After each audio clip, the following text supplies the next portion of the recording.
Module number 2, lesson number 1. Patent does not already exist.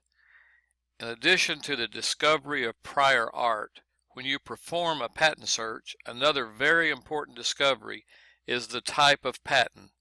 As you will see several times in this course, patent type will play a role in several basic decisions, including how to properly protect your idea, marketing strategy, and how to take your idea to market. First, however, we need to take a side trip to really understand two basic patent types: design patent and utility patent.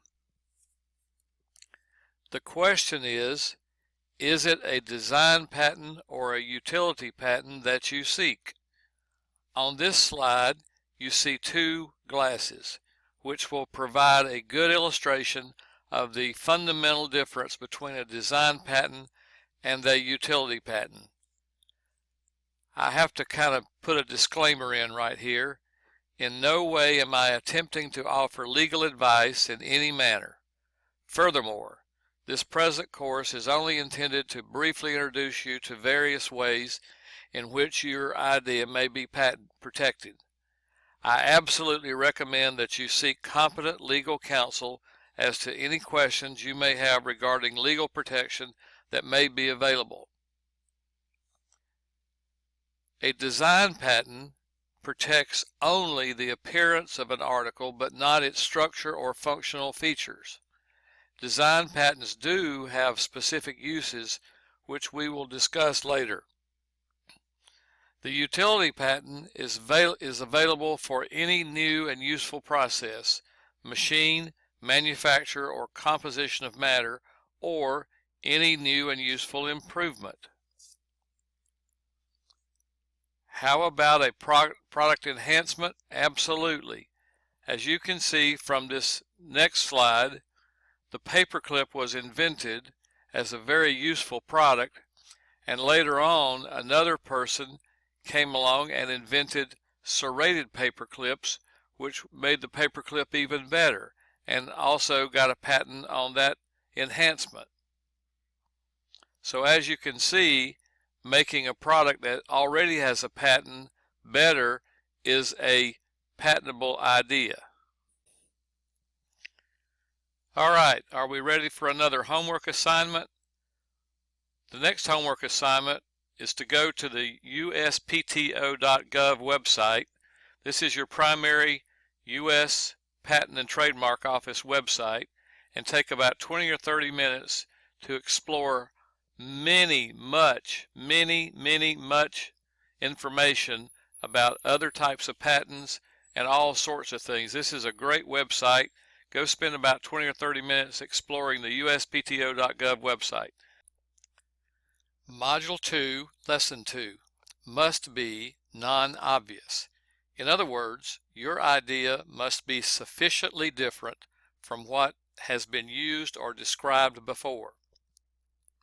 For example, a change in color or a change in size are not usually patentable.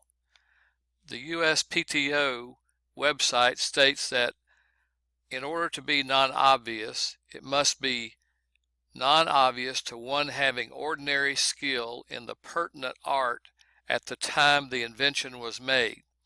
Now you must be very careful about this, because the patent examiners, when they're patenting your idea for patentability, will really challenge you on this. In this slide, we're going to show you just a quick little example. The product on the left we'll assume is patented, while the one on the right would not be able to be patented because it's not obvious that the one on the right is so different than the one on the left that it would be considered non-obvious. So therefore, this is just an example. For more information, I really encourage you to seek the advice of a patent attorney if you have any question about this. Module number 2, lesson number 3, question number 3. Is it useful? First off, let me say that this answer is going to be both fun and contradictory. Why? because even though the U.S. Patent Office says your idea must be useful, as I will show you, there are many products and ideas deemed to be useless starting out, but became very successful, making millions of dollars for their Imagineer. It would take too long here, but this is one place where the proper use of a design patent can really help. The government website says that a design patent protects only non-functional, purely ornamental designs.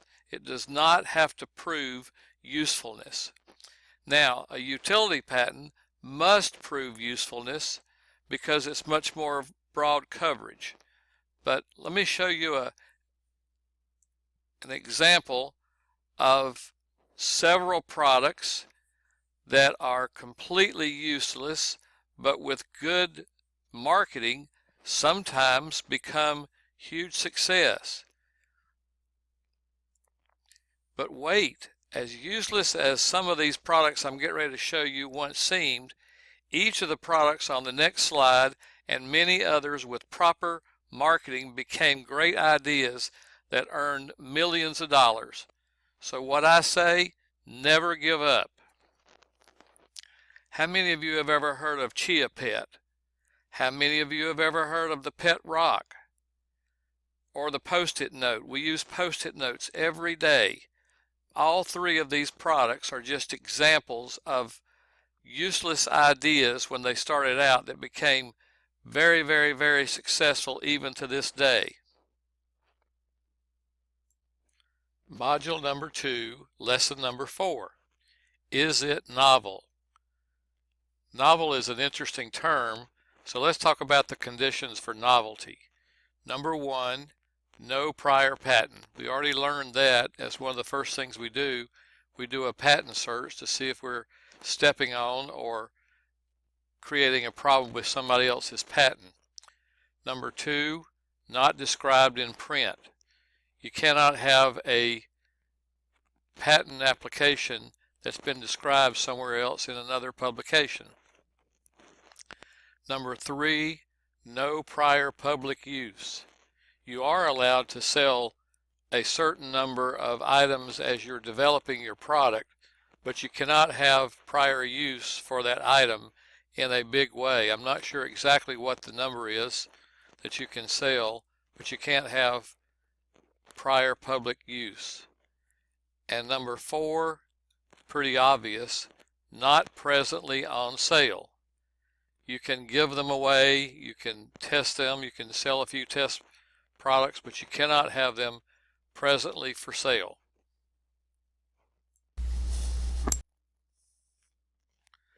Module 2, lesson number 5. Can you explain it? If your idea is a method or a process and you can explain it in a series of steps that somebody who has your skills could repeat, then by definition it is patentable. That is very important for you to be able to step by step teach somebody who has the same knowledge that you do and same skills how to repeat this method or process. If you can meet that test, then it is by definition patentable. And that finishes our module number 2. Okay, we've come to the end of module number 2, so let's just for a moment review what we have talked about. 5 important new idea considerations. Number 1, does a patent already exist? You'll need to do a patent search in order to figure out the answer to that question. Number 2, is the idea non-obvious? Number 3, is the new idea useful? We've talked about the fact that even if it's not useful, it still may be successful. Number 4, is the idea novel? And number 5, if it's a method or a process, can you explain it?